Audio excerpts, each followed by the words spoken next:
You know, Buster just said it's the 34th annual, right? And I get to talk to you guys twice, but this is my favorite night. I called Buster after every one of these events, and I said, man, this just blows my mind. And I look at the honorees tonight, and mind you, only 3 people a year get into the Hall of Honor. And I look at these 3 names, and boy, do they deserve it. I'm looking at Willie Owens from Sandia Prep. Coach, what an honor tonight, and watch how you get honored.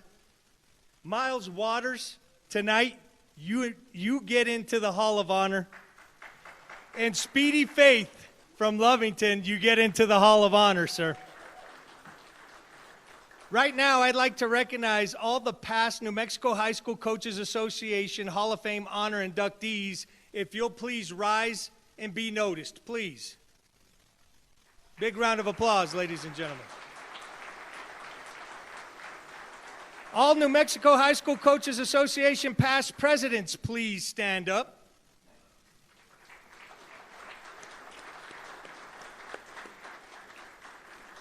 New Mexico High School Coaches Association Board of Directors, please stand up, be recognized.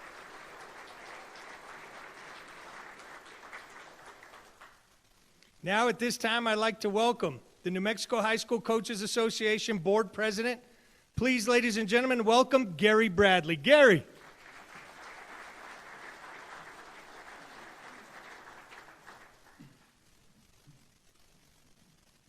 Thanks, Mike. Man, it is an honor to have you, and you make this such a great event. And, you know, the 34th, that's pretty cool. You know, Bobby Gibbs started this thing, and it looked a little bit different, but regardless, you know, Bobby Gibbs made this Coaches Association what it is today. Congratulations, coaches, to all of you and your family. It is a great honor to be inducted into the Hall of Honor, and it's very humbling to have you guys here, and we sure are happy everybody's here. But welcome, and let's have some fun.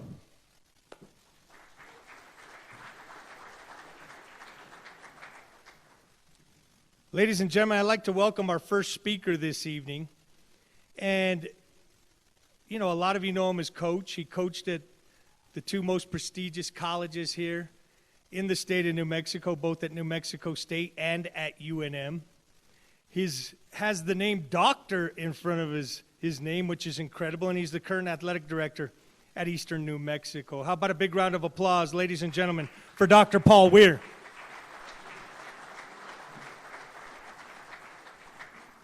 Thank you very much for having me. Part of my big talk today was going to be how impressed I was with the depth and the detail of everything that got put together, and then my name got spelled wrong on the PowerPoint. So I'm going to kind of take a little bit of that back. But in all seriousness, and it really is spelled wrong, but in all seriousness, when Buster asked me to speak here, I didn't know much about it. I've actually come here, I think, to speak before in one of the break rooms, but never really knew the scope of what went on here. And I went through the program and was just blown away by what a well put together overall program it is for everybody that's here. So for tip of the cap to Buster and staff and everybody that put on such a wonderful event.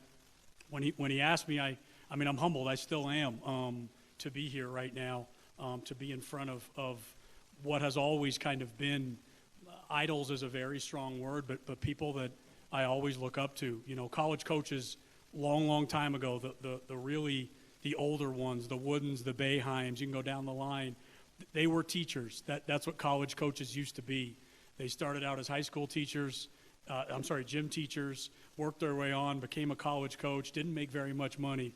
The college game has kind of gone down a whole different way, but high school really in its mission and its origination has stayed the same, and that's humbling. That's humbling even as a college coach to know what you make or know what you do and know that there's somebody over there doing it for a whole different either set of reasons or just accomplishments.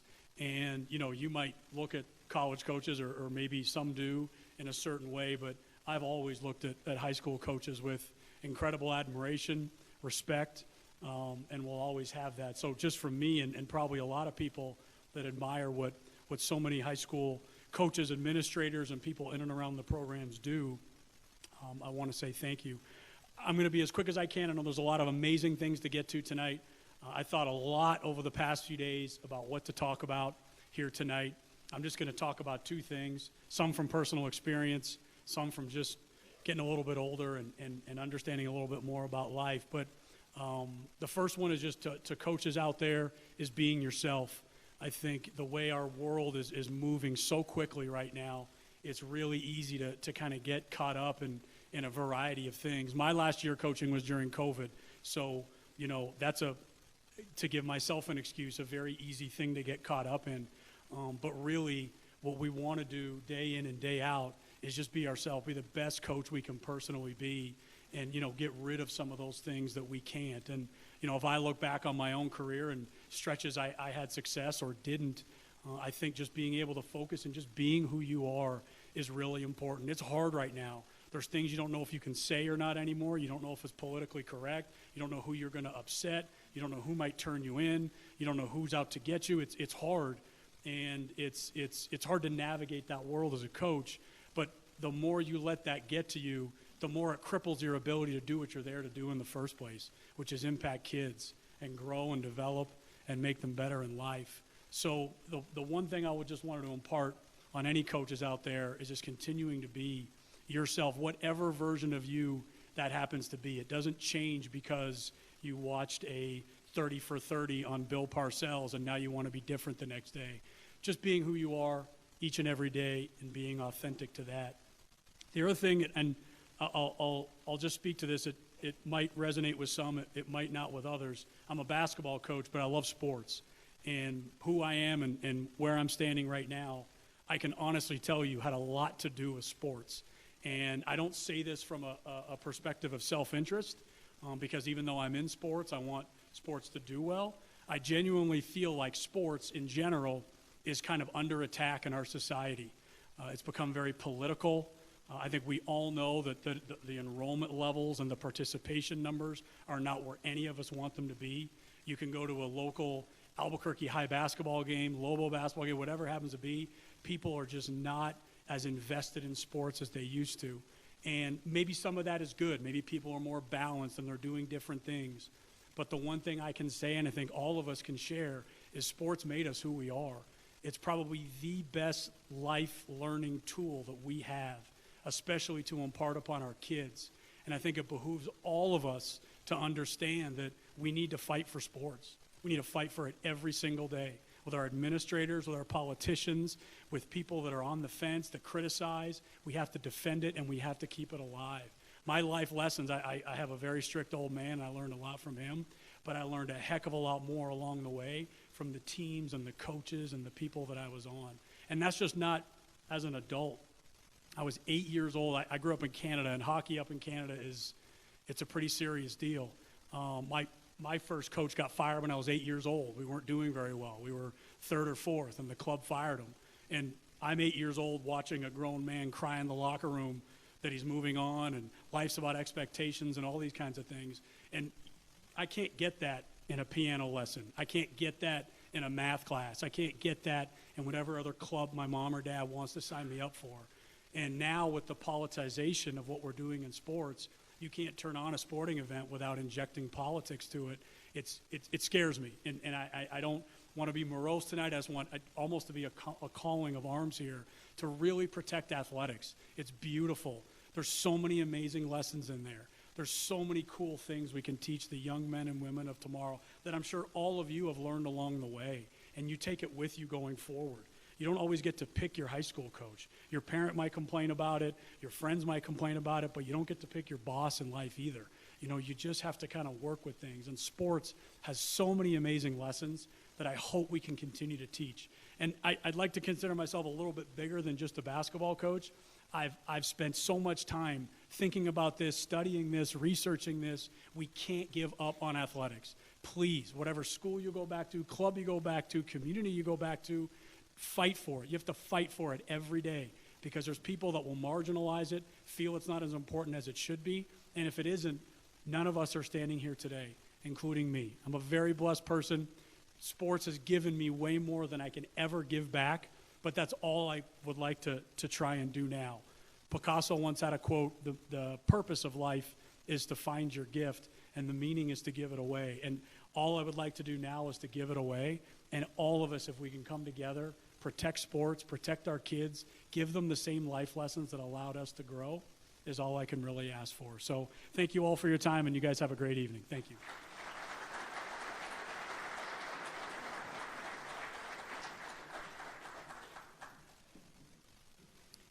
Very well said. Thank you, Dr. Paul Weir.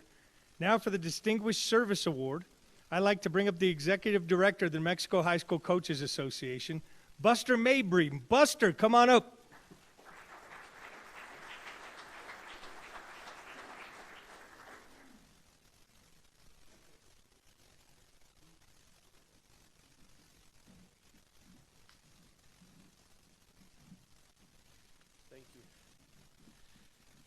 I'm kind of excited.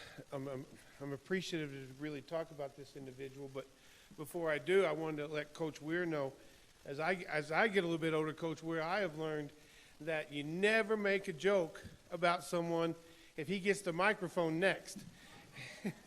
And so I thought about my UNM jokes, but I don't have any anymore. I don't have any Eastern jokes. My wife went to Eastern, so I can't say anything about that. But we apologize about your name, and I'll hold those guys accountable. It's going to cost them $50, I promise you. So, but I get the opportunity to speak about the Distinguished Service Award, and I get that opportunity every year. And so when we talk about distinguished service, you know, what does that mean? Well, for us, for the New Mexico High School Coaches Association, that means giving back to this organization that gives to coaches in New Mexico. And it's a real honor each year to talk about this award, and I'm always going to talk about this award because I think it's really, really unique opportunity to look at those individuals that give back to all of you. I mean, we can look at this coaches clinic just today, just yesterday, and I can promise you this clinic wasn't built yesterday or today or tomorrow. This clinic's being built for weeks, months. All right, and it sounds crazy because you roll in here and you get your badges, and most of you have one, you know, and it feels like it's just supposed to happen that way, but it doesn't. And I'm here tonight to talk about Annette Castillo. Annette Castillo is the young lady that was in that room over there being so nice to you guys when you come in to get your badge. She was that lady that was here last night getting all those badges ready. She was at the golf tournament yesterday, an hour before any of you 100 golfers got there, getting those badges ready. She had had the badges since Friday because when the printer showed up at 5:15 on Friday night to get us the badges, she took them home. And she got a new system, and she got them all put together, and she had all the checks, the W-9s, the paper clips, and it was all there. And that wasn't even when she started. She started months ago when we decided how we were going to set up the computer system. And then as we're walking over here, you know, we got individuals that we ask, please be here at 6 o'clock. And I know it's early, but most of the time we ask you to be here at 6. It means 6:30, and we want to start on time. And then she's over here, Miss Castillo's over here, handing out badges while Dr. Weir was speaking. And that's the type of distinguished service this young lady gives. She's brilliant, and she runs things, and she runs things really well, and she runs things with pride, and she does it because she don't want the limelight. She don't want to, honestly, she wants all of you to have a great time at this event, and she wants all of you to appreciate being a member of the New Mexico High School Coaches Association. So Annette Castillo not only deserves this award for the effort she does, she deserves this award for the love that she gives the New Mexico High School Coaches Association. And that's you. We are a member organization. We are an association of great people. We get bad-mouthed oftentimes on social media. Break the cycle. We got to have people that are not educators that want to come out and take over our job. Annette Castillo does it because she loves each and every one of you. She loves this organization, and she wants us to have a great event and be the best we can be for our kids. And I absolutely admire you, Annette Castillo, for that love. Thank you. Ladies and gentlemen, Annette Castillo.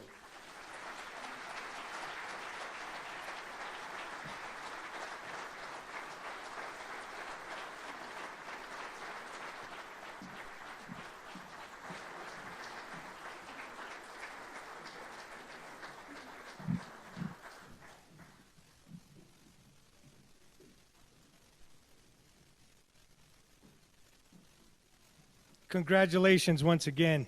Now, as Buster mentioned, if you're a level 1 milestone coach, level 2, 3, or 4 of 2022, we ask you now to please stand, go against the wall, as we will honor your milestones. But everybody who's winning an award tonight, please come on over, line up against the wall as Buster gets you situated there. You know, I have one funny story to share with you.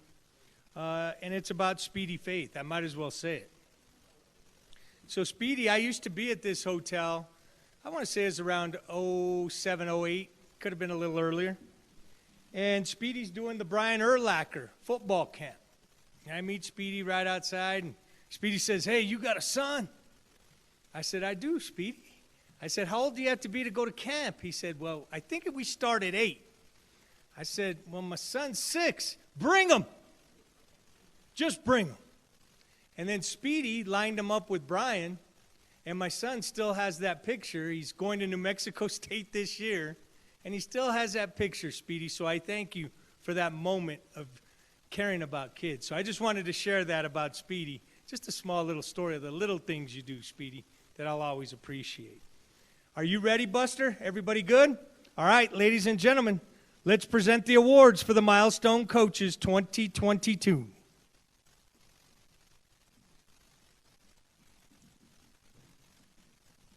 Milestone Level 1 Girls Basketball from Highland High School, Lonnie Neal.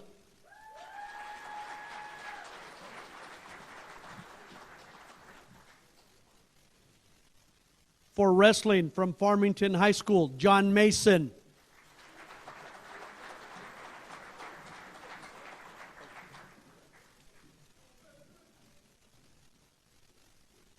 This gentleman, 2 awards. From Pecos High School, boys cross country and girls cross country, Patrick Ortiz.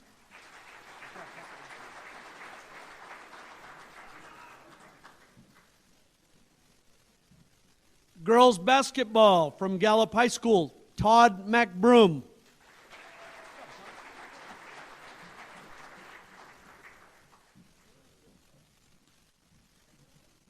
Boys basketball, and I coach this gentleman, state champions, 1990. From Santa Rosa High School, Joseph Esquivel.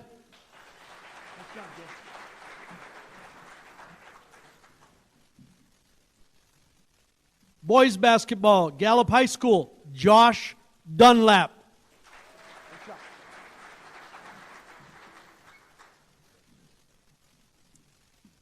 Boys soccer, La Cueva High School, Easy Jimenez.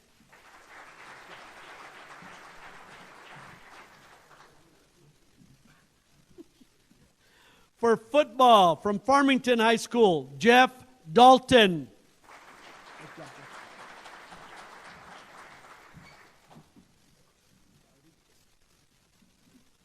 Boys basketball, Kirtland Central, Brian Dowdy.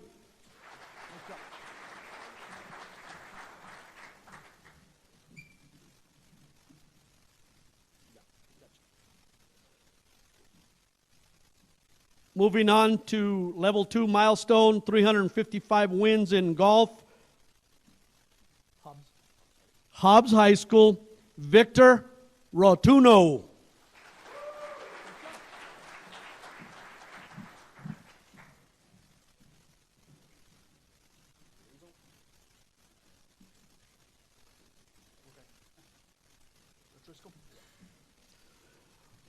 Level 2. For boys wrestling, and it says 924 wins, correct? Close. Atrisco Heritage, Lorenzo Martinez.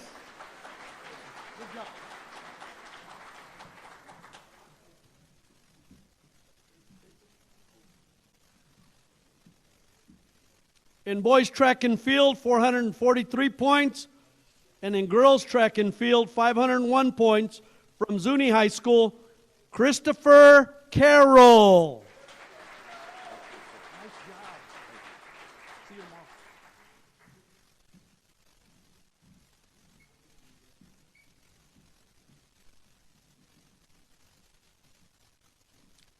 Level 3, girls basketball from Robertson High School, 351 wins.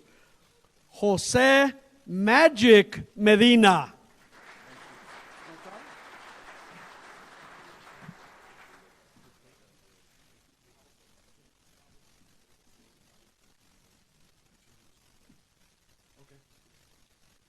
This gentleman gets 3 awards. First one, level 2, 406 points, girls track and field.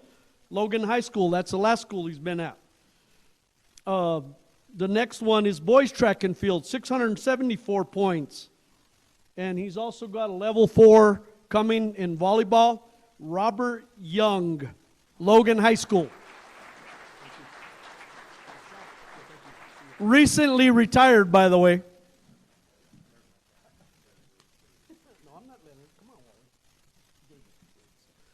Level 3 milestone, 301 wins from Rio Rancho High School, Wally Salata.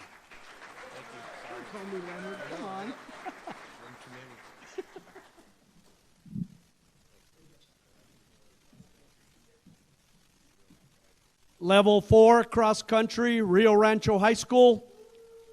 Did I say Salvador? Sal. Okay. Sal Gonzalez. I didn't know you wanted Salvador. Okay.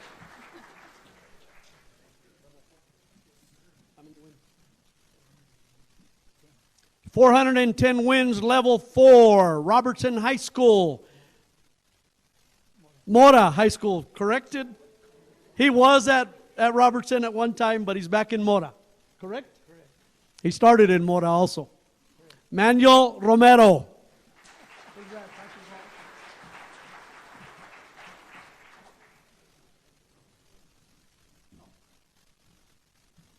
Level 4 cross country again, Chris Carroll.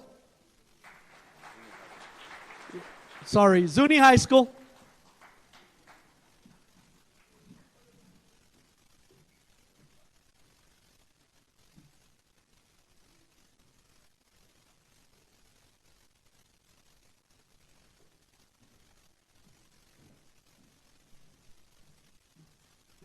Another big round of applause for all these coaches, ladies and gentlemen.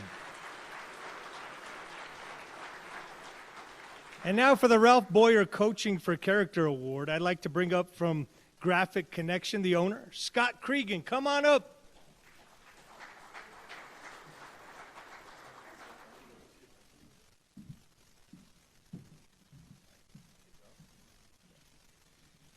Thank you, Mike.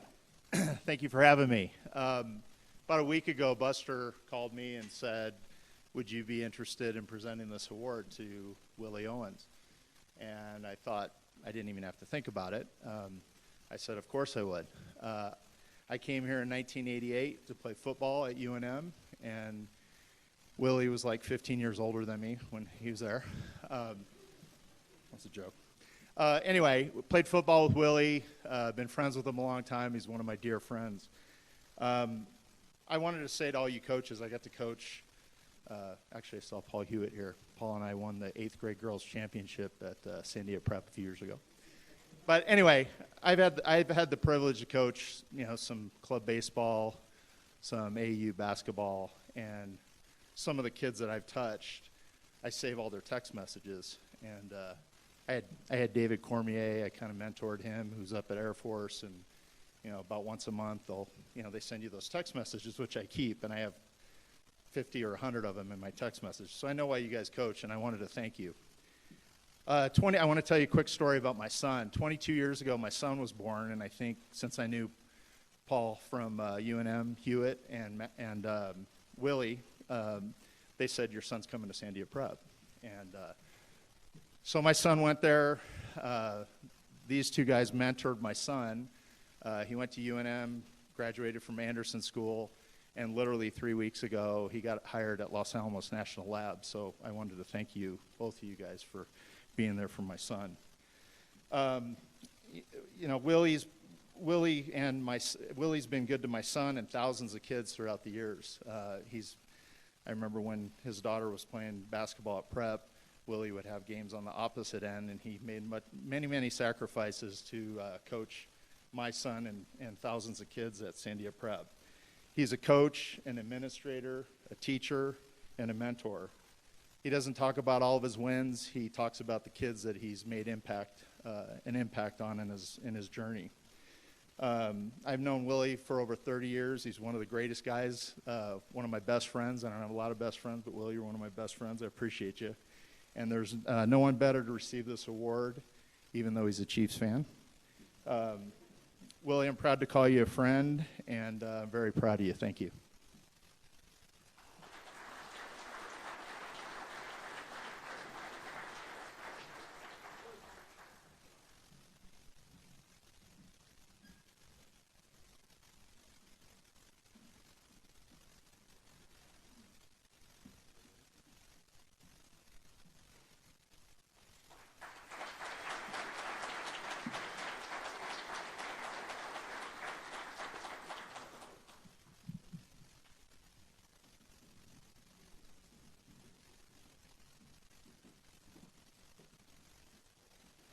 And now, ladies and gentlemen, we'd like to bring up our second guest speaker this evening. From Roswell High School, please welcome Jeff Lynn. Jeff.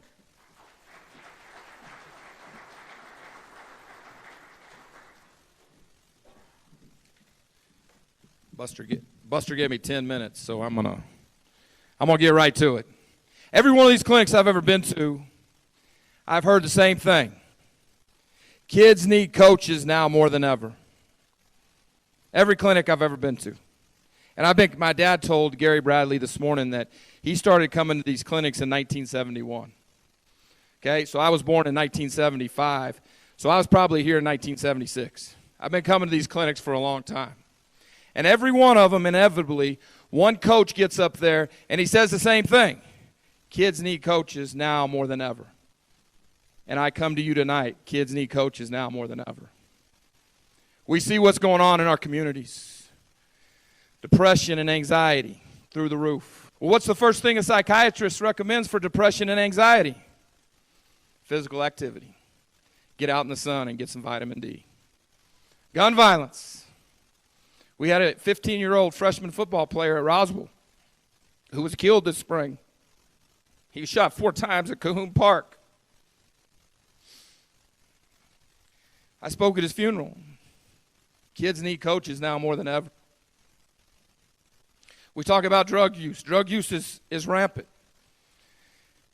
Kids don't know how to socialize anymore. Man, it's spooky. Before the pandemic, I teach economics, and before the pandemic, I would go into my class, and every year I would have to, it started the same way, man. Like that first day of school, man, kids are joking, they're laughing, and I would have to tell them, hey, guys, be quiet, it's time to go to work. Now I walk into class, and it's spooky. They're all just looking at their phones. They don't talk to each other at all. It's quiet. Kids need coaches now more than ever. I had a mom come to me a couple of years ago, and she said, Coach Lynn, I'm afraid my son is addicted to internet porn. Like, what do you say? Kids need coaches now more than ever. Kids need coaches now more than ever. But here's the good thing. So I've spoken a lot of negativity so far, but here's the good news. We have the answers as coaches. We have the answers. I don't know, study after study. Kids who are involved in extracurricular activities do better in school. They're less likely to do drugs. They get in less trouble. They have higher self-esteem. They know how to work as teams. Coaches have the answers. Okay? Dr. Weir talked about protecting sports. Guys, I think we need to sell sports. I think we need to protect them, and I think we need to sell them now more than ever because kids need coaches now more than ever. I bring to you Hobbs High School. Hobbs High School is the biggest school in the state of New Mexico. They have an 84% graduation rate. Why do I bring that up? Because our state's graduation rate is 74%. So the biggest school in our state has an 84% graduation rate. They're doing 10% better than the average school in our state. Now, why is that? Because Hobbs has the answers. Hobbs has the answers. Okay? They understand the value of extracurricular activities. They know that kids are looking for a gang. They're looking for something to be associated with. They're looking for a group of people to associate with. Now, we as the adults, we can give them a gang. Okay? We can give them band. We can give them FFA. We can give them a gang. We can give them football, basketball, baseball, track, whatever the game is, or they can go find that on their own. Kids need coaches now more than ever. Here's what Hobbs does. They pay their coaches the best of anybody in the state. They're the highest paying. They steal coaches. Okay? They steal coaches. Their head football coach got stolen from Eunice. Their head girls basketball coach got stolen from Roswell. They stole an assistant principal from Roswell. They stole an assistant superintendent from Roswell. They stole an FFA teacher from Roswell. They pay their coaches, and they aggressively go out and recruit others. That's the first thing they do. The other thing they do is they invest in facilities. Hobbs has the nicest facilities. The guys from Artesia will probably argue with me. Okay? And they probably got an argument. But between Hobbs and Artesia, they got the nicest facilities. They put their money where their mouth is, and they give those kids a great facility to go to every day. You know what the worst facility in Hobbs is? The central office. Like if you're going to Hobbs and you're looking for the central office, good luck.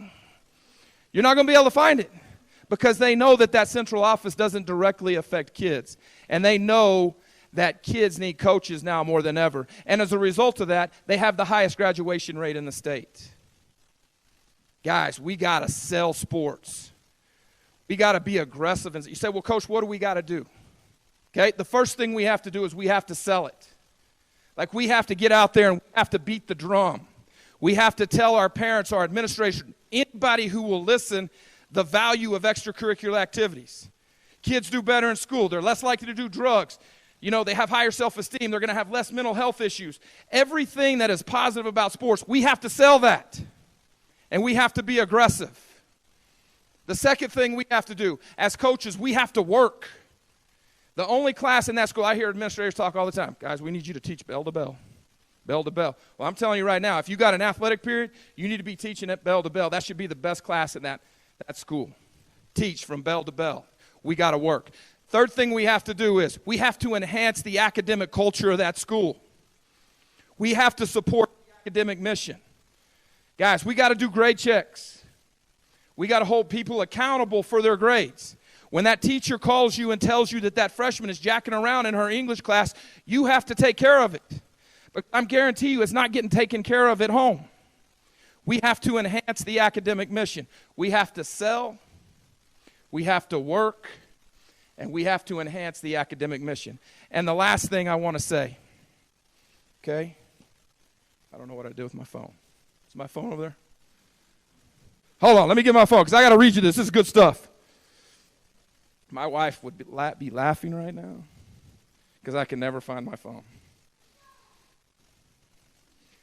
The last thing that we have to do is, guys, we got to start being aggressive. I was reading my devotional. Buster asked me to speak at this deal, and I was reading my devotional, and I didn't know what to speak about. And God put this on my heart. It hit me like a ton of bricks. It says, men and women of God are never formed by a passive approach to life. Great men and women of God have never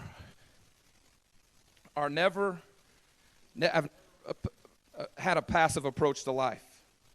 You won't find in most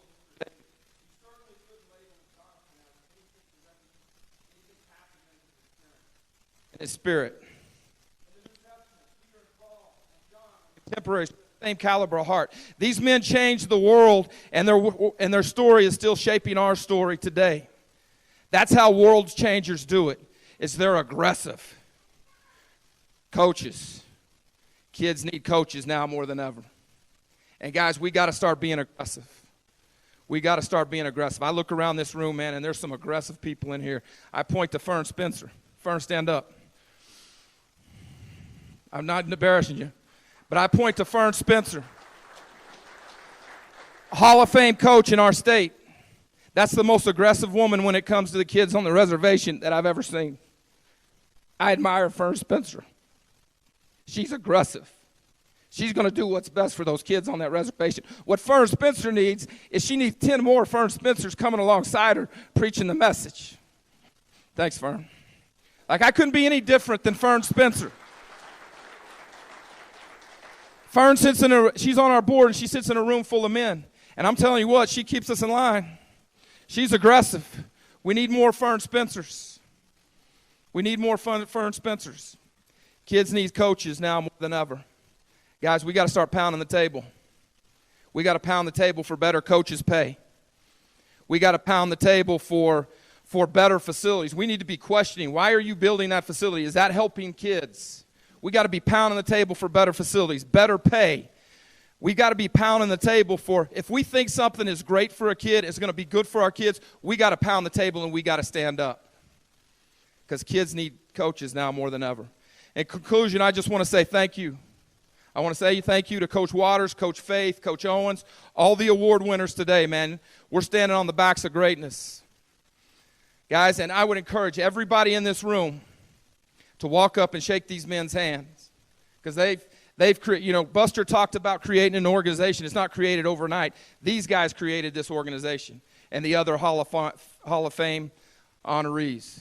You know, walk up and shake these guys' hands. Tell them thank you. The biggest compliment that you can say, and I heard Coach Adams say it today. He said, ask Coach Faith what he did, one thing he did in this program. Say, Coach Faith, what's one thing that you did in your program that you think I need to do? And I guarantee you Coach Faith will tell you. Because at heart, Coach Faith is a teacher and a coach. And he not only wants to coach players, he wants to coach other coaches. I'm passionate about coaches. I love coaches. And I'll do anything for a coach. Because I'm telling you what, I think this sums up coaching better than anything. The only people during the pandemic that were pissed they couldn't go to work were coaches.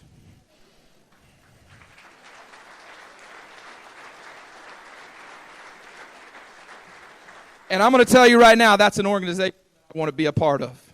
Guys, I just want to thank you for the time. Thank you all the award winners, right, guys? And guys, kids need coaches now more than ever. Thank you.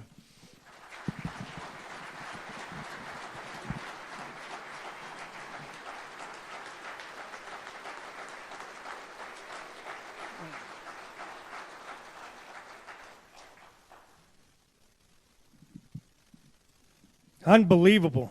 How about another round of applause for Jeff Lynn, ladies and gentlemen?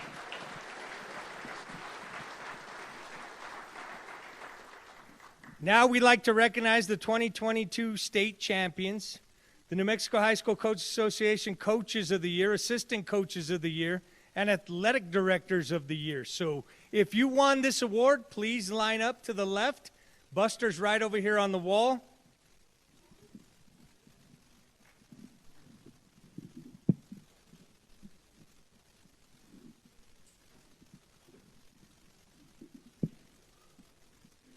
A lot of honorees, Coaches of the Year, Assistant Coaches of the Year. If you were a state champion of your sport in 2022, and also Athletic Director of the Year, please get recognized.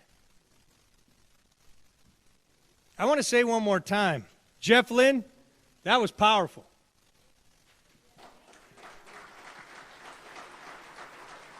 Buster, you ready? All right, we'll recognize the coaches, athletic director, assistant coaches, and the state champions right now.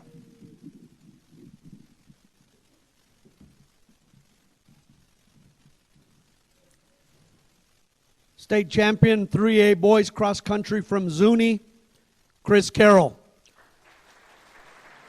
Also from the boys cross country coach of the year for our association, Chris Carroll.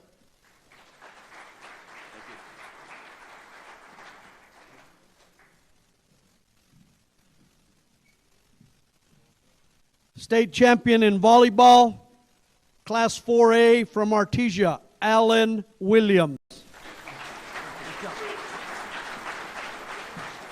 See, he's carrying his clipboard because he's already working up stuff for volleyball.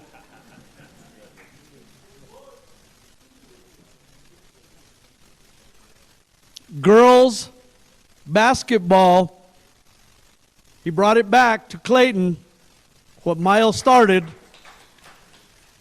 Clyde Sanchez.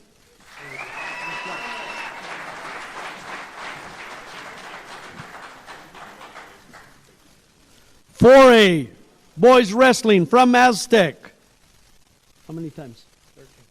13 times state champion, Herb Stinson.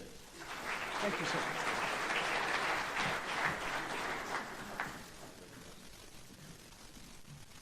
Yeah.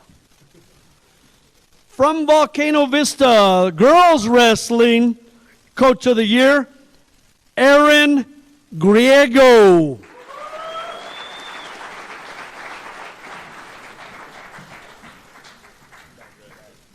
Okay. Back-to-back in 5A boys wrestling from Farmington, John Mason. And he is also our association's boys wrestling coach of the year. John Mason, Farmington High School. Good job.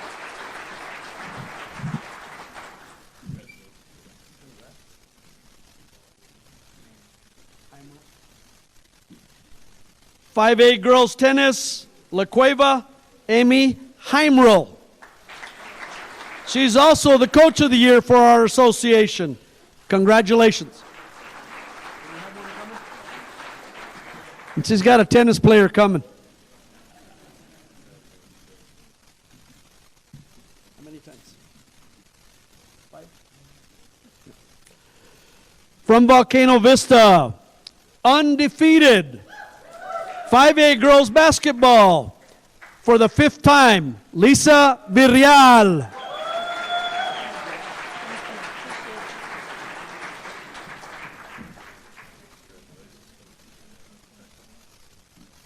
Talk about taking it back to where these guys worked.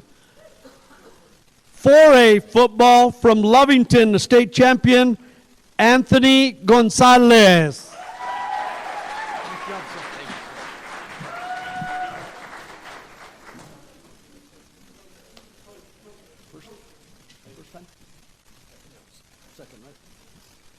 Back-to-back AA football state champion from Eunice, Greg Jackson.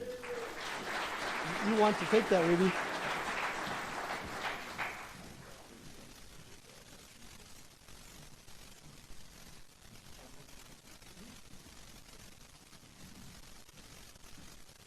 "4A softball state champion from Gallup, Crystal Pablo. She is also the softball coach of the year. Crystal Pablo.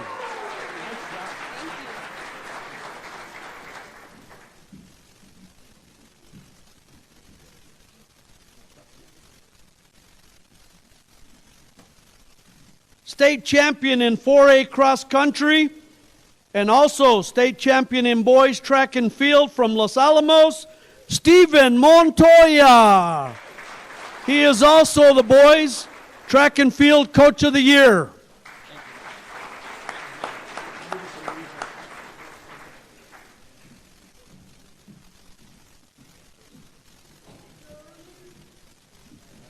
You notice we got Los Alamos, Los Alamos. God, you talk about dominating track. 4A girls track state champion from Los Alamos, Ernest Martinez, and he is also the girls track and field coach of the year. Ernest Martinez.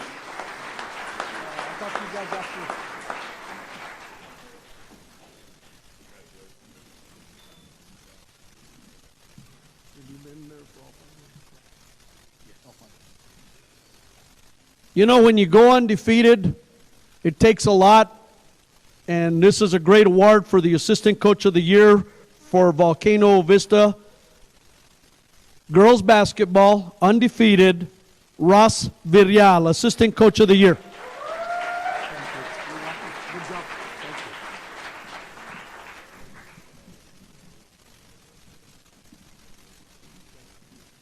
the state champion in 3A girls basketball. From Las Vegas Robertson, Jose Magic Medina.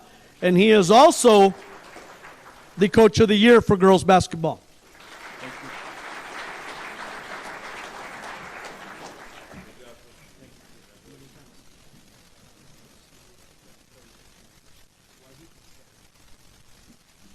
5A girls soccer from Cibola, the state champion, Heath Waihe.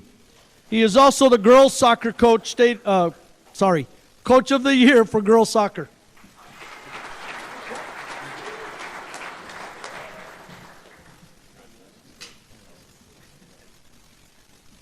From Lovington High School, guys, Speedy left and they get coach, state champion after state champion. Boys soccer coach of the year, Reyes Marquez.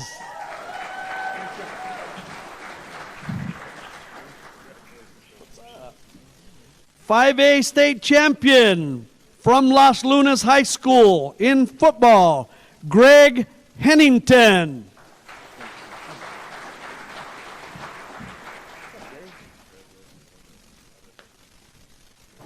In boys golf, and I know most of you didn't know that they had a golf course in Deming High School. 5A boys, James Williams. He's also the coach of the year. Congratulations.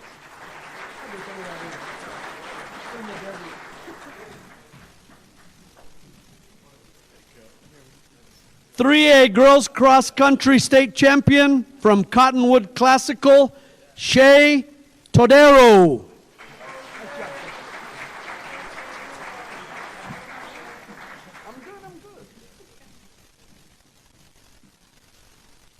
4A cheer, state champion from Taos, Lisa Abeta Valerio. She is also the Spirit Coach of the Year.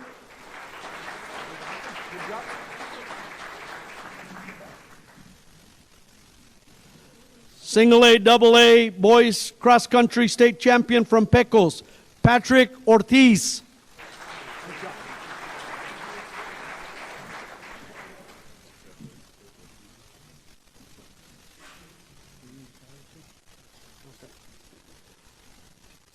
3A state champion in baseball from NMMI,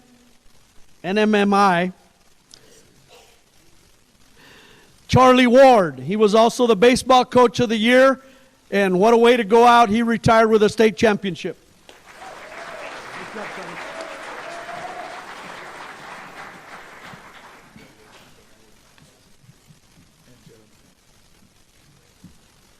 The athletic director of the year from West Las Vegas,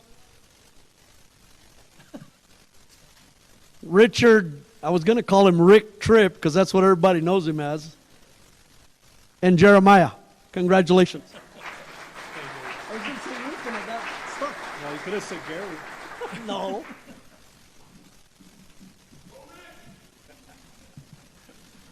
He thought I was going to say Gary. Now, talk about a double dose. 5A boys state champion in cross country. 5A girls state champion in cross country. Elena Schrader. And the girls cross country coach of the year, also Elena Schrader.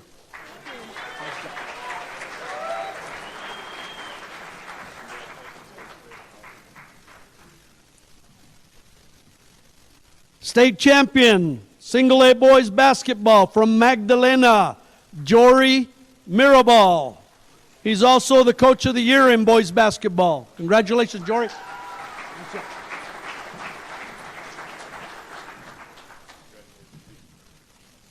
Eight-man football state champion from Tatum, Brent Satterwhite.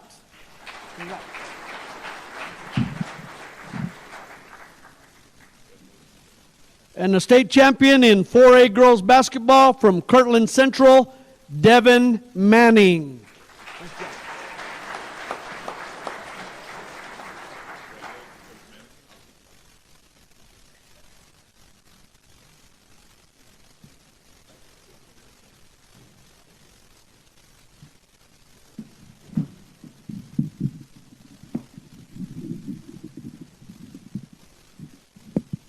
Once again, congratulations to the coaches of the year, athletic directors of the year, assistant coaches of the year, and of course the state champions. Now we're here, it's time to finally induct these three great individuals for their accomplishments. In the first inductee, I want to bring up the presenter, Buster Mabry, as he will induct our first Hall of Honor winner.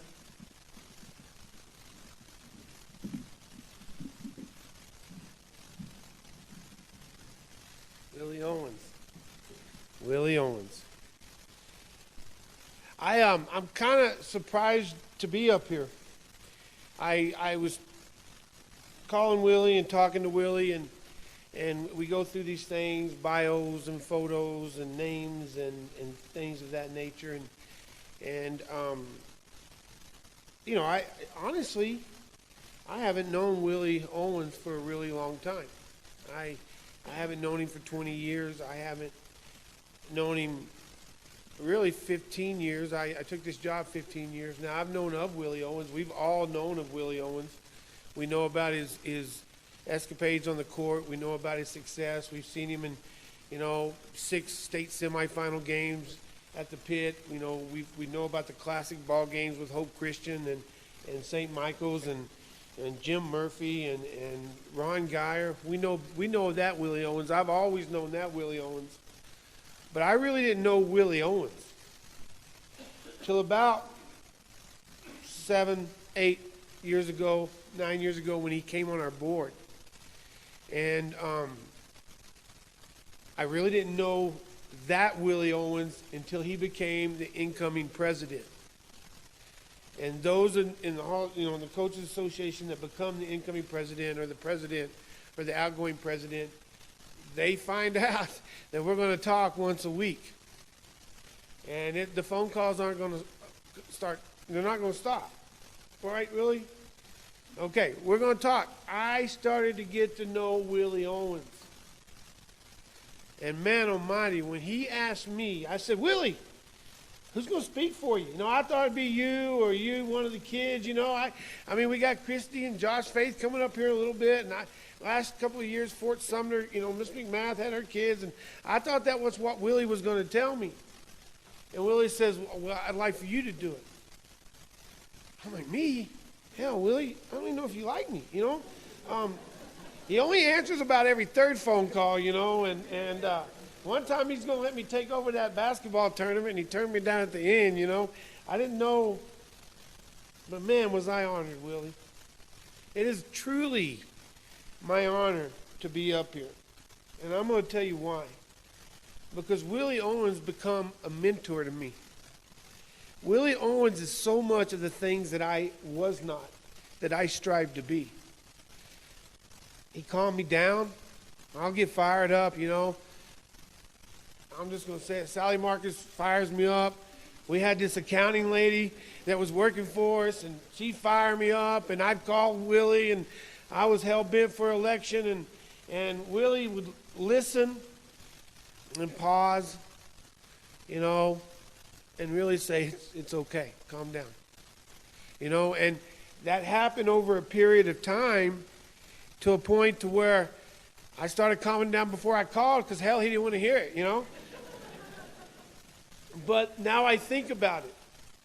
I mean, there were a couple of things. There was one issue that I struggle with when you're an organization of, 3,000, 3,500 members every year, and you have a historic foundation that Jeff referenced earlier, that we've been built by, so many great men and women before us, and when things happen, like a death or a sickness, oftentimes it's a hard decision because, we've had thousands and thousands and thousands of members.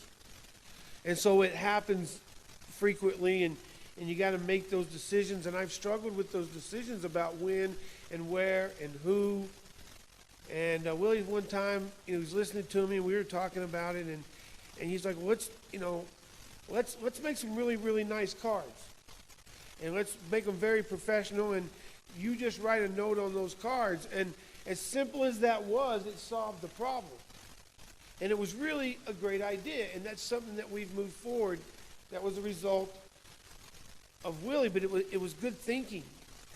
And so as I worked with Willie over the years, I learned the ability to think before you speak. And I believe this about Willie. I've seen him on the commission. I've seen him on our board of directors. And I don't know how many of you, remember this commercial, but remember when they said when E.F. Hutton speaks, you listen? Well, those of you that remember that, that's kind of like Willie Owens. It might not be the best of analogies, but that's the analogy that I think. When Willie Owens speaks, I think you need to listen. And Scott Cregan said today that he didn't talk about wins, and I haven't said one word about wins today. Because I truly believe, and I wrote this in the bio, it's as simple as this. It's about the kids, it's about people, it's about relationships. It is that simple.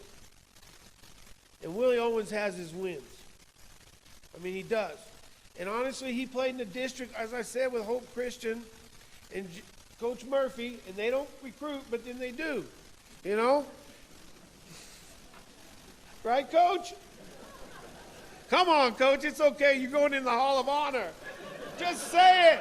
That damn team over there recruits, And then you got Ron Geyer, and I don't know if Ron Geyer recruits, but he just doesn't ever shoot the ball, He just passes it around, and the next thing you know, it's 6-2, and, Willie's down by 4 maybe. But, no, I'm just joking. Willie, I am so proud of you.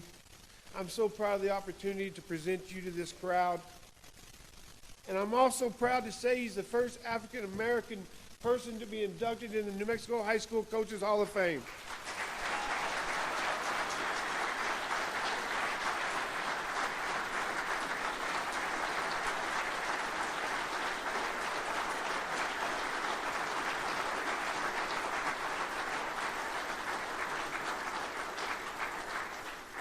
And well, that's what we said. I mean, that's what we did. I think it's well earned, and I know he's a proud man. But I want to give you one little testament about him. I talk about Willie not speaking much, not really getting riled up. At least not with me. Maybe the kids know him a little bit better. You know what I mean? I'm sure. I don't know if you guys know he's a gardener, right? That always kind of catches me off. What are you doing? I'm working on my garden. What the hell, Willie? You're working on your garden, But there was one time I saw him got riled up. And I think there's some Sandia Prep people here. And one time I saw Willie literally, he's yelling at me like I used to yell at him about Sally, And it was because he got word from a friend that one of his coaches was acting arrogant and kind of cocky in an all-star selection meeting. And he called me up, and he's like, "Hey, Buster, is this true? This is what I heard." And I'm like, "Well, Willie, I'm in and out. I don't know if I saw that." He goes, "Well, I heard it from a friend, and I have spent too long and too many battles and too many struggles to show respect for Sandia Prep and for us to battle that private school type of mentality that so many public school people don't understand." And he goes, "I've battled it, and I don't want that impacted." And he was fired up. And I saw a passion in him for his love. I know he loves his family. He's very good at just showing that. But he loves Sandia Prep too. And I don't know when he left UNM, 25, 30, 35 years ago. But the gentleman's been at Sandia Prep for his entire career. And I personally think that is an admirable feat. Thank you for that. Thank you from Sandia Prep. But I tell everybody, don't talk too long, Coach Moore, and I get up here and I keep going. So I'm going to shut up. But I do want to say this. We're going to go to his video. But, Willie, it's an honor. It is an honor for me to call you my mentor. And I mean that from the heart. Ladies and gentlemen, Willie Owens' video.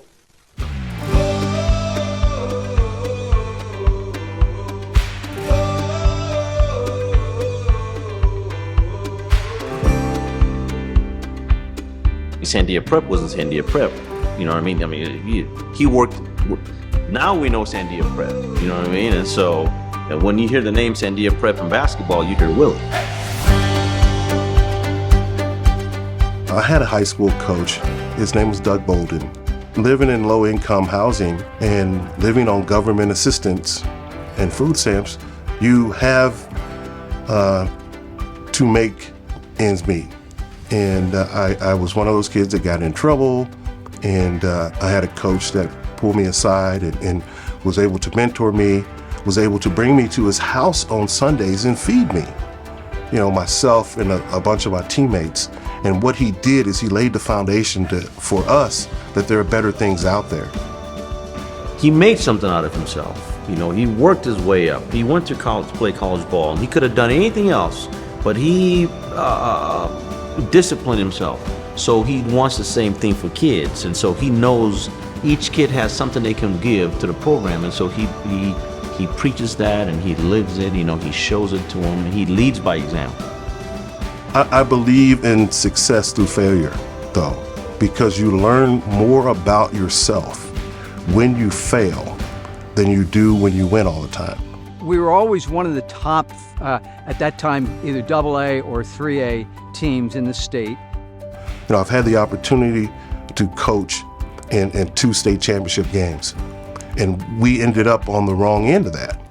And to me, the most important thing was when I was able to pull out my players at the end of that game where there was still some time left, and I was right there to hug them and put my arm around them because I loved them, to just basically say it's going to be all right.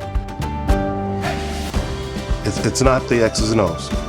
It's not. Everyone thinks it is, and that you're this great coach. The most important thing is the relationships.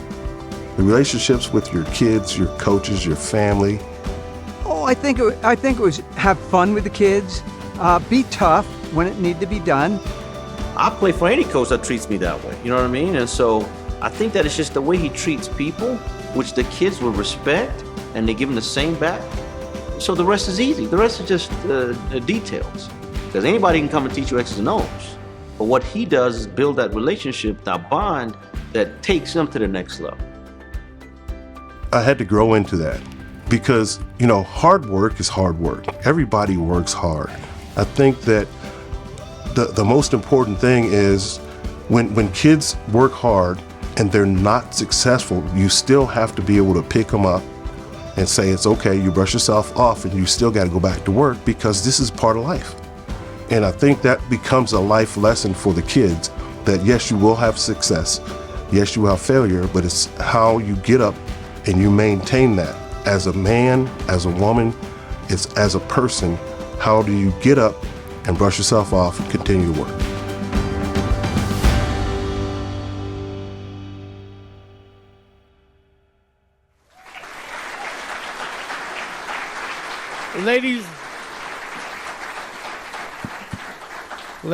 Ladies and gentlemen, I present to you 2022 Hall of Honor inductee, my good friend, a great coach, and a great man from the state of New Mexico, Willie Owens.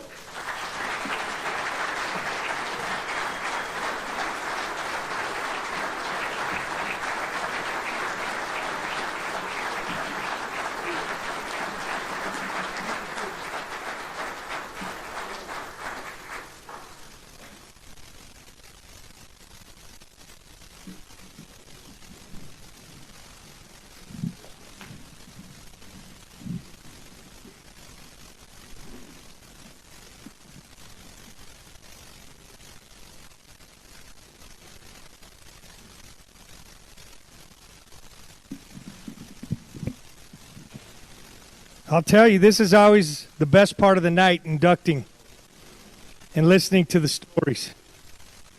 Up next, I want to bring up Wayne Moore. Wayne Moore is going to do our next induction. Wayne, come on up.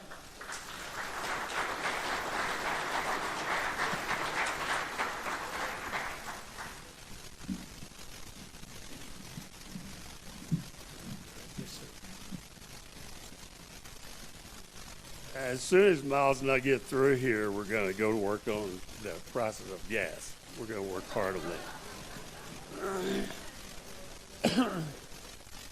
I had a hard time finding the right word to describe Miles Waters' career. Finally, I come up with a word that I had to look up to understand what it said was incredible. Miles had an incredible career, and I'm very proud to have had a small part of his career as a coach, a fan, and a friend.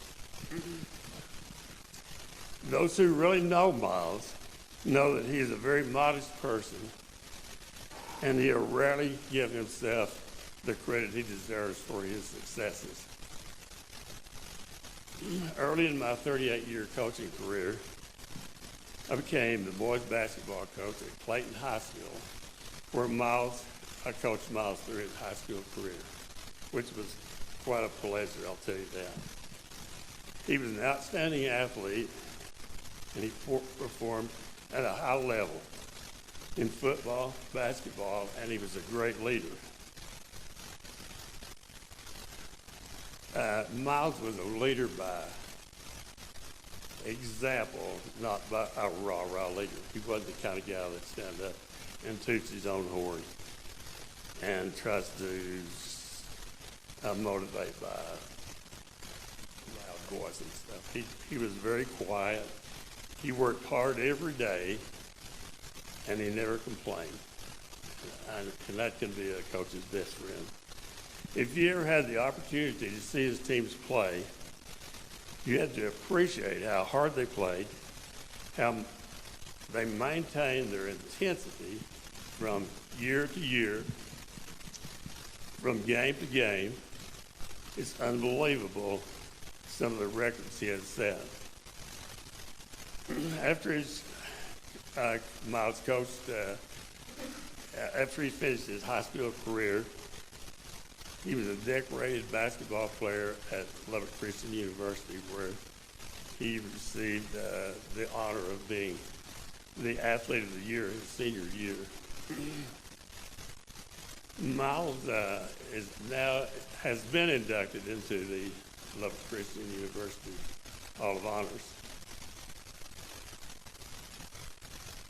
After his college, he began his coaching career at Clayton High School.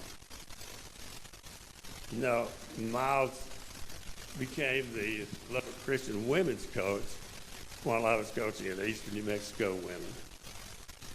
So I thought, well, I'm going to go and I'm going to schedule the game with Miles, and I'm going to take it easy on him and let him get started here and get his feet on the ground. So we loaded up our bus. We drove to Lubbock. We got off the bus, went to the gym. They beat the crap out of us. So I loaded the up. We went back to our bus. We grabbed a hamburger and got out of town. And I told my wife, I said, I'm going to teach him a lesson. We're not going to play him anymore. We've been beating him every year. We're not going to play him for a homecoming game ever again. So, in fact, we're not ever going to play him again. So, Miles went ahead and coached, turned their program around at Lubbock Christian. If you know anything about Lubbock Christian's program, he turned them around in 6 years or 7 years, I believe, at Lubbock Christian, and they are now a power in NCAA Division II basketball. So his basketball career at Clayton High School is absolutely incredible. He coached there for 15 years. 15 years of his 22-year coaching career, and he won 11 state championships in 15 years. He won 7 state track titles in 15 years. At one time, he won 8 consecutive state championships, and that takes a heck of a lot of something that I never had, Miles. I would have been really happy to sit down and get puffed up about winning 8 games in a year, or no, I'd rather say 8 consecutive winning seasons. If I get 8 consecutive winning seasons, me and Willie can sit down and talk about that a little bit and tell him how great I am, But 8 consecutive state championships is unbelievable. It just blows my mind. So after he left Clayton, he went to Clovis, where he coached for 7 years. He played in 3 state championship games, and his 2005 team went 30-0, undefeated, and they played Las Cruces Mayfield in the state final, and Las Cruces Mayfield was also undefeated, and that was one of the most publicized state championship games in the history of New Mexico basketball. And Miles won that game, and that was his 12th state championship, which is the record today in New Mexico. And the 8 consecutive state games is also a record. I think it's shared by Kirtland Central. Is that right, Miles? But shared with Kirtland Central. But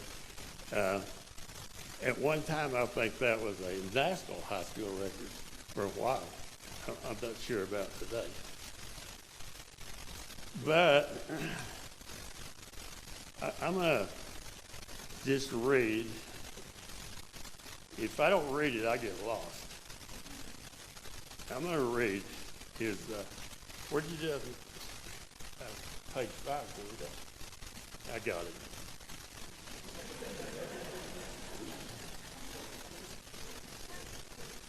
To summarize his 22-year career in New Mexico, he won 8 consecutive titles at one time. He won 12 state championships, which is a state record, still a state record. He was 3 times in New Mexico Activities Association Coach of the Year. He was 3 times national finalist girls coach for girls coach of the year. And he had a 22-year New Mexico basketball record of 623 wins and 164 losses. Now that's becoming a winning, becomes a habit, Miles. It's not. And I don't know, you was there at Clayton 15 years, and you won 11. How'd you hang on those other 4 years without getting fired? That's incredible. And I think it's really a well-deserved award, what you're getting here tonight. And I think it's highly due this year. I think it's about time. Because I think I'll match your record against mine any day. So, Miles, I congratulate you for a fantastic career. And I couldn't be prouder to be a part of your career. So now I think we'll watch this.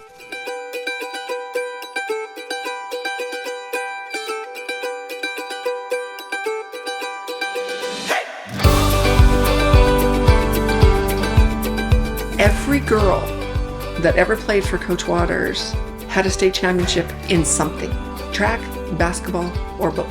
He was old school, just real structured. And it was defense, defense, defense. I was really fortunate to have a great high school basketball coach in Wayne Moore, and you know, when I look back on it now, he probably had a big influence on me. Miles and I both played for him, and he kind of had that same work ethic as far as defense, so I think Miles probably picked that up from him. You know, some people say, well, you can't coach girls the same way. I think you can. Well, as long as they know you believe in them and support them, you can coach them as hard as you want to. But he had these drills where he would roll the ball. You would be laying down, and then he'd blow the whistle, and you'd have to get up and fight for the ball or whatever, you know, because that was one of our big things, that we were going to get every loose ball. It took work ethic. It took discipline, and they had to dedicate themselves, and the kids that we had were those type of kids. They fit that mold.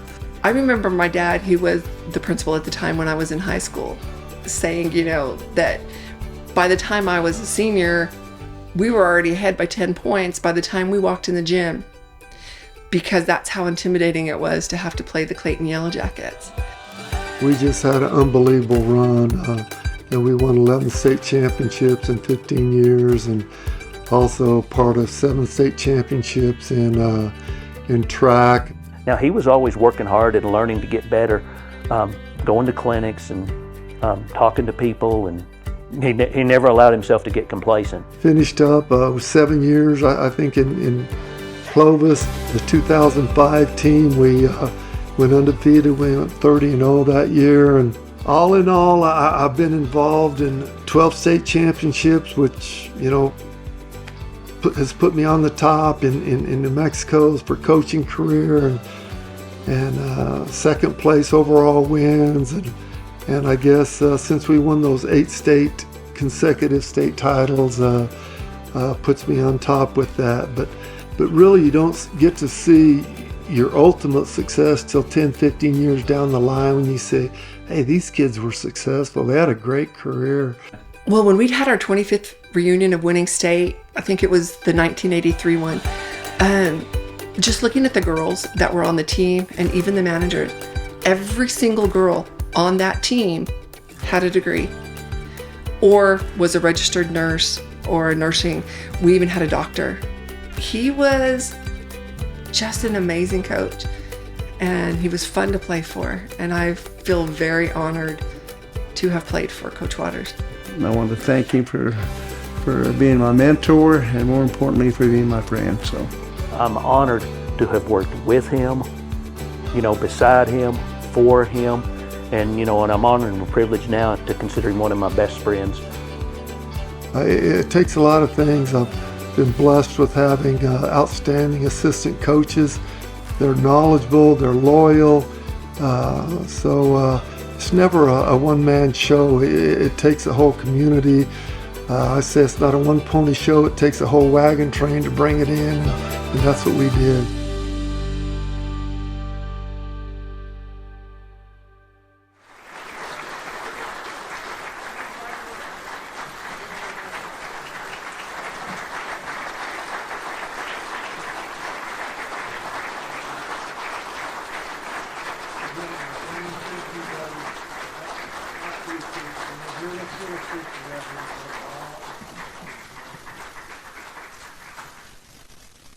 I'm still taller.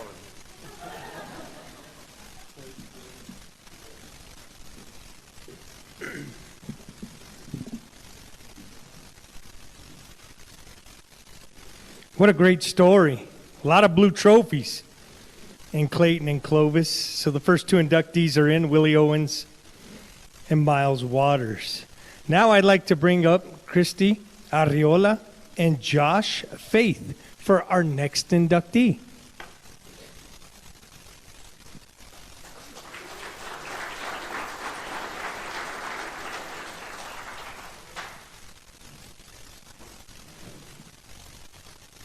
The time period that I coached, which covers 6 different.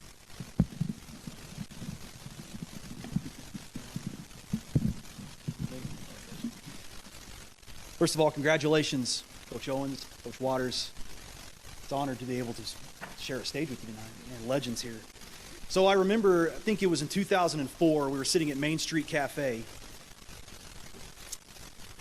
after a coach's clinic.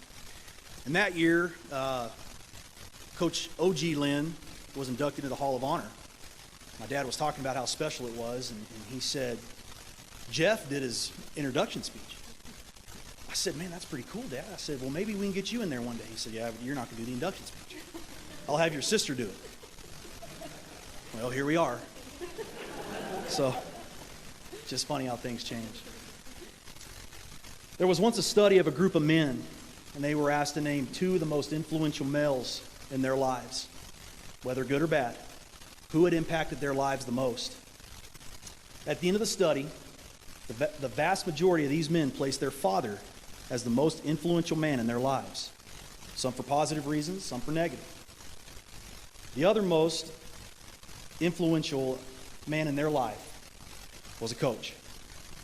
Now, we all have had fathers, and I'll guarantee you that we've all had a coach that has changed our lives in some capacity.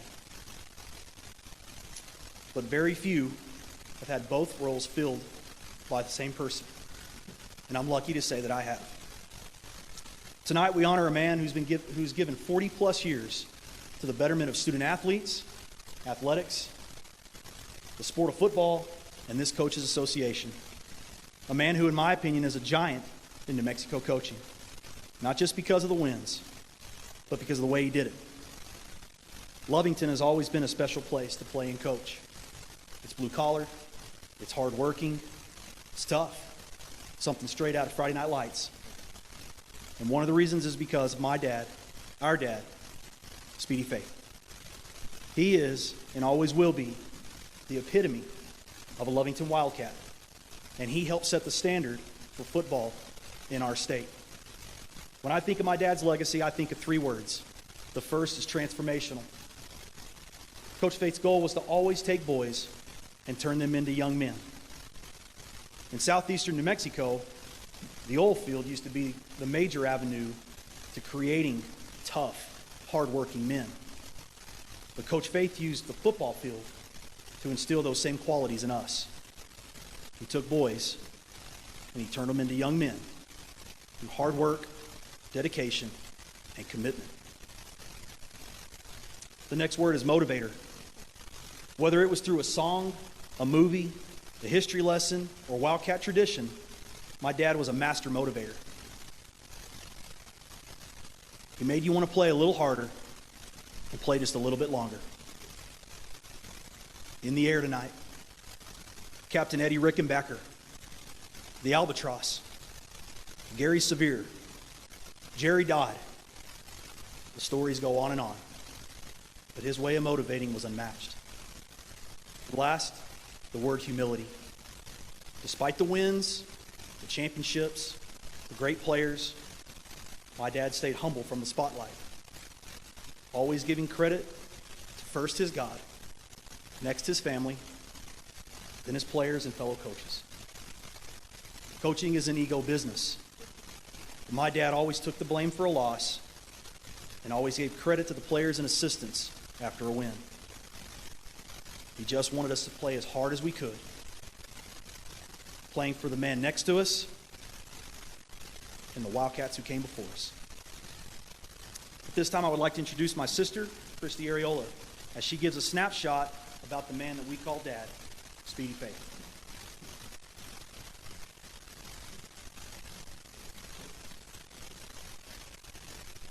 Some little girls' daddies are chefs who wear tall white hats. Some little girls' daddies are mechanics who work on cars and change flats. This little girl's daddy had the best job because he coached the Lovington Wildcats. Here's a little story from your daughter's eye. I know, Josh, 0 tolerance. I'll try not to cry. Besides, Buster only gave me 3 minutes. 41 years ago, you moved our little family to Lovington. Little did you know, your legacy had only begun. You and your high school sweetheart were at last at home and moved into a little house on Aspen to call your very own. Being a Lovington coach was fairly new, but you were a true Wildcat and bled blue. In the early 80s, you quickly became known as Boo Boo, not by one Strickland boy, but by two. In 1983, Mama bore a son, and you taught him how to be a Wildcat and to be number one. Things were rather quiet for Lovington football in the beginning, but the Wildcats staff soon would become accustomed to winning. With coaches like Faith, Carger, Richards, Hogue, Tackett, Kearley, McCoy, and Brown, it was only a matter of time before you would bring home the AAA crown. 1986 was the year of the Cat, going 13-0. How sweet was that? With a stud QB and Ochoa wearing number 33. That's just one Wildcat team to go down in history. We no longer woke up to for sale signs on our lawn because the Wildcats now knew how to bring it on. For many years, you led the Legion of Doom and brought down offenses with a mighty boom. In Lana's brown van, we traveled the state. Some girls would have hated it, but I thought it was great to watch my hero from the stands, always so proud to be your Cheryl and your biggest fan. Again in 87, you brought home the blue, and the great tradition of Wildcat football shone through. The 90s team proved the obsession, beginning with another state championship in your possession. You became head honcho in 91, beginning another decade full of fun. No one will ever forget the 95 team as you led Erlacher and boys to a Wildcats dream. 3 more blue trophies would soon be on the way, but one game shines above the rest, I must say.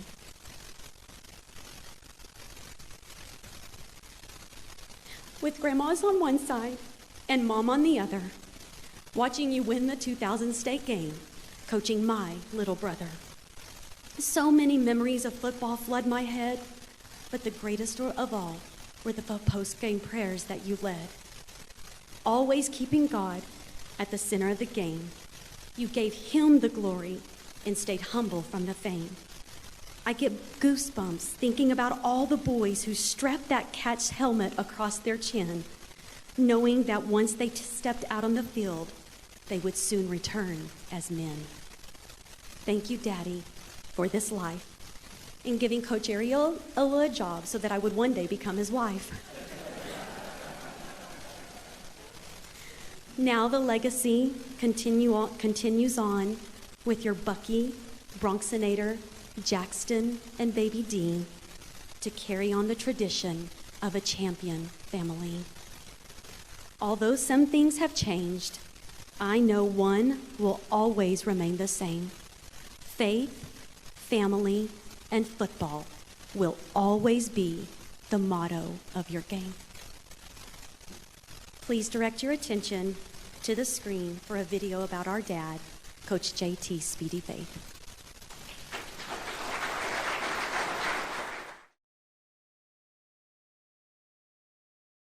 The time period that I coached, which covers 6 different decades, from 78 to present, some of the greatest music ever written was during that time period.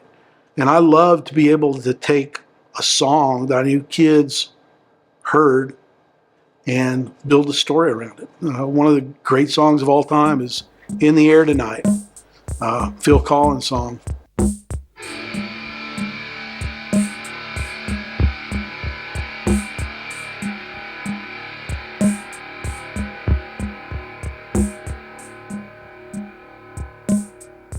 I like the intensity in football. Being able to generate motivation in kids to play as hard as they possibly could play. In football, you have a tremendous opportunity to mold young boys into men. You know, we made it hard. We made it hard on purpose to get the best out of kids. I can feel it coming in the air tonight. Oh Lord, and I've been waiting for this moment for all my life.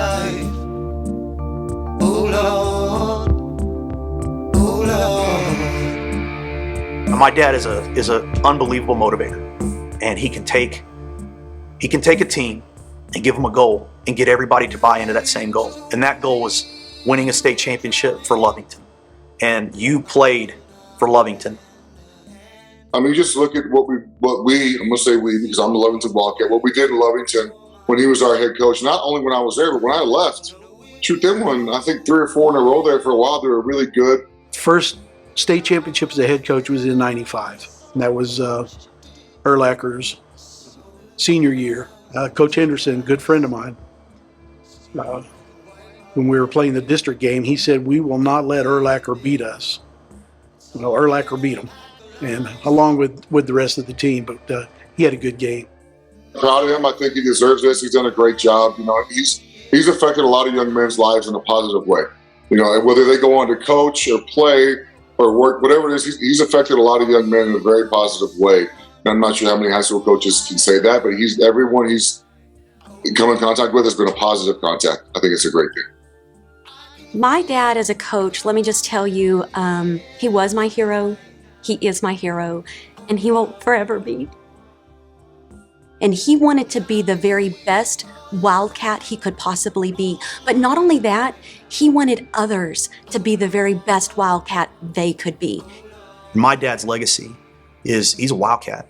He helped establish this program. He's helped carry on the tradition of this program and the expectations of this program for players, for coaches in this community. But I think ultimately, I hope players look back and they think, man, Coach Faith cared about me. He changed my life. He made me a better man. He showed me how to be a dad. He showed me how to be a husband. And they can look back on Lovington football and smile and know that they were coached by one of the greatest of all time. Don Henley talks about a song that Glenn Fry wrote, It's Your World Now. Glenn Fry wrote that song, and part of what he said was, I just wish that you know how much I cared. And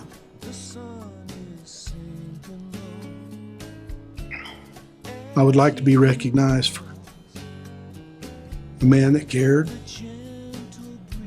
I've made mistakes, a bunch of things I wish I'd never done, but I think for the most part, if people would just recognize what coaches do, what we go through to be with other kids, other people's kids, that's important to me. And I just want to be recognized as being part of something good. My life story is It's Your World Now. It really is. It's your world now.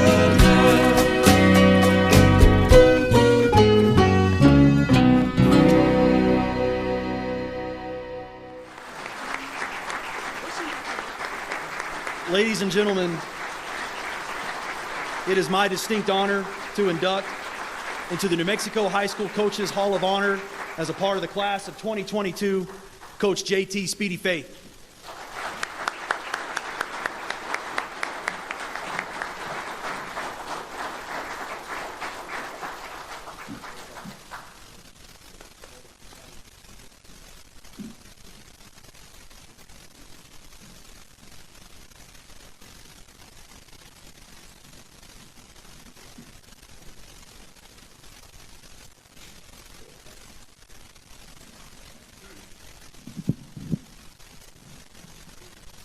Christy and Josh, my goodness. Incredible introduction.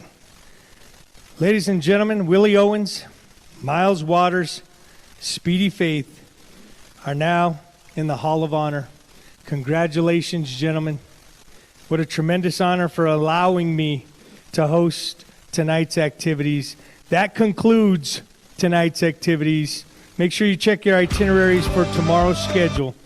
This was the 34th annual Bobby Gibbs Award Show. Buster Mabry, another great induction ceremony. Thank you and good night.